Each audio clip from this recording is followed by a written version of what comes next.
राजौरी में फायरिंग की गई। मेंढर, नौशेरा, सुंदरबनी, अखनूर में मीटिंग हुई और भारत की ओर से जवाबी फायरिंग की गई है। पाक फायरिंग का मुंहतोड़ जवाब भी दिया गया है। है कि अपनी नापाक हरकतों से बाज नहीं आ रहा है।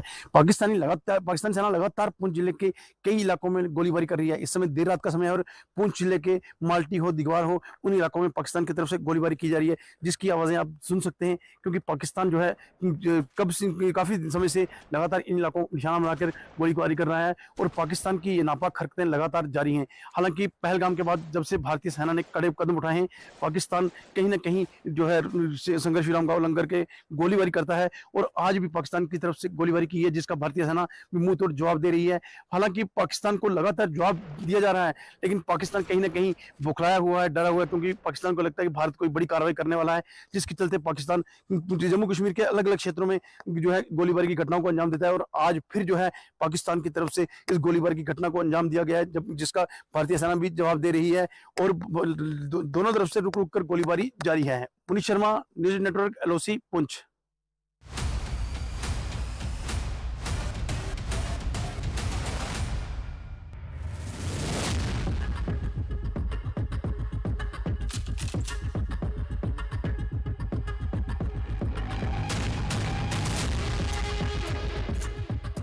चार और 5 मई की रात कुपवाड़ा में अचानक गोलियां गूंजी।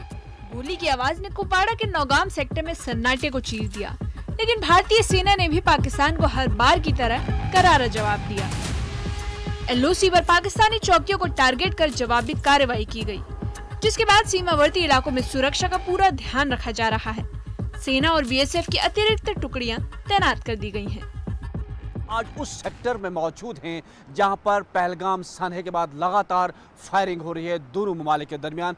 वो है नौगाम सेक्टर और आप देख रहे हैं कि ये नौगाम सेक्टर जहां पर ये आबादी है और उसके दूसरे साइड जो आप देख रहे हैं वो लीपावादी और वहाँ तूतमार गली, यानी कि इन ही सेक्टरों में लगातार जो है फायरिंग का तबादला रहता है। लेकिन इस बीच यहाँ के लोग डरे और सहमे हैं, काफ़ी परेशान हैं, क्योंकि इनके पास छुपने के लिए बंकर नहीं है। ये कह रहे हैं कि अब रात दिन ये इसी परेशानी में रहते हैं कि गोला गिरे, कब गिरे, किसकी मौत हो, कहाँ हो, ये इसी तजब्जुब में रहते हैं। यानी कि न्यूज़ 18 की पहली टीम जो है वो इस इलाके में पहुंची है, नौगाम सेक्टर में, जहां पर हिंद पाक लाइन ऑफ कंट्रोल पर लगातार फायरिंग का तबादला जारी है।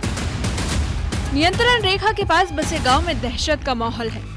कई इलाकों में सामुदायिक और निजी बंकर इन दिनों गांव वालों के लिए ढाल बनते दिख रहे हैं। लोगों ने बंकरों में खाने पीने का सामान जमा करना शुरू कर दिया है। लोगों ने बताया कि पाकिस्तान कभी भी गोलीबारी शुरू कर सकता है, इसलिए एहतियातन बंकरों को साफ कर तैयार किया गया है। मैं आपको तस्वीरों में दिखाता हूँ। आप देख सकते हैं कि यहाँ पर तैयारी जो है वो की जा रही है, पूरी तरह से साफ सफाई जो है वो की जा रही है। और इस बंकर की साफ सफाई करने के साथ साथ यहाँ पर बेड जो है वो लगाए गए हैं, क्योंकि किसी भी वक्त हालात जो हैं वो खराब हो सकते हैं और उसकी तैयारी जो है वो यहाँ पर पूरी तरह से की जा रही है। ये जितने बॉर्डर के नजदीक में रहते हैं वो अपने अपने बैंकरों को साफ सफाई करके रेडी कर दो।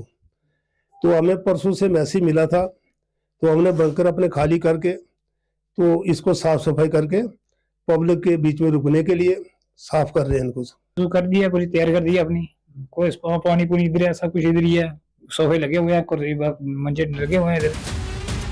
लगातार पाकिस्तान की तरफ से हो रही गोलीबारी के बाद सुरक्षा के हर मोर्चे पर चौकसी बढ़ा दी गई है। नाकेबंदी कर घुसपैठ की हर हरकत पर नजर रखी जा रही है। हर आने जाने वाले वाहन की जांच की जा रही है और बिना पूछताछ के किसी को भी गांव में घुसने की इजाजत नहीं दी जा रही। पहलगाम आतंकी हमले के बाद सीमा पर तनाव और भी बढ़ गया है। वहीं राजौरी जिला के सीमावर्ती गाँव पर रहने वाले लोग पूरी तरह मुस्तैद हैं। लोगों का कहना है कि वो भारतीय फौज के साथ खड़े हैं, साथ ही भारतीय फौज से पाकिस्तान को सबक सिखाने की मांग कर रहे हैं। हम हिंदुस्तान के रहने वाले हैं और हम हिंदुस्तानी हैं। सबसे पहले हम इस बॉर्डर के एरिया में रहते हैं। हमारा आज से पहले सन 1947 से लेकर हमारे बुजुर्ग, नौजवान और जो भी यहाँ बॉर्डर एरिया के रहने वाले हैं, फौज के शाना बशाना खड़े हैं। और आज भी हम नौजवान जो है, जितने भी हमारे नौजवान बॉर्डरों पे हैं, ये हम फौज के साथ कंधे से कंधा मिलाकर चलेंगे और शाना बशाना खड़े हैं। और जरूरत पड़ी तो हम अपनी जान का नजराना भी अपने देश के लिए पेश करेंगे। हमारा हिंदुस्तान है तो हम हैं, वतन है तो हम हैं, वतन से बढ़कर हमारी जानें नहीं हैं। अगर हम अपनी जान की हिफाजत करने से पहले हम अपने वतन की हिफाजत करेंगे और आखिरी दम तक अपने खून का कतरा हम अपने वतन पर। सबसे पहले जनाब हम ये बात कहना चाहते हैं कि हमारा हिंदुस्तान है तो हम हिंदुस्तान के शाना बिशाना खड़े और हम अपनी J&K आर्मी के साथ खड़े, शाना बिशाना खड़े। अगर जान की जरूरत है तो जान भी देंगे। हिंदुस्तान है तो हम भी हैं, वतन है तो हम भी हैं। इससे पहले भी गोलाबारी जब होती थी काफी मुश्किल वक्त से आपको गुजरना पड़ा, क्योंकि अक्सर जो है इस बॉर्डर पर गोलाबारी। हमारा इधर कोई बंकर नहीं है, कोई इशू नहीं है, कोई गवर्नमेंट का हमें फैसिलिटी नहीं है। आज से पहले भी हमने साथ दिया, आज से बाद भी देंगे। तो इन लोगों का कहना है कि इससे पहले भी ये बिल्कुल भारतीय फौज के साथ खड़े थे, किसी भी तरह के हालात हों सरहद के लोग, क्योंकि ये हैं तो पूरा देश जो है वो सुरक्षित है, क्योंकि बिल्कुल जीरो लाइन पर है और देश के साथ हमेशा ये चले हैं। सीमाओं पर पाकिस्तान अपनी हरकतों से बाज नहीं आ रहा, जिसने साबित कर दिया कि पाकिस्तान शांति की भाषा समझने को तैयार नहीं है। लेकिन भारत की सेना हर चुनौती के लिए तैयार है, गोली से लेकर साजिश तक। भारतीय सेना पाकिस्तान के हर मंसूबे को विफल करने के लिए पूरी तरह तैयार है। Bureau report, news 18 JK।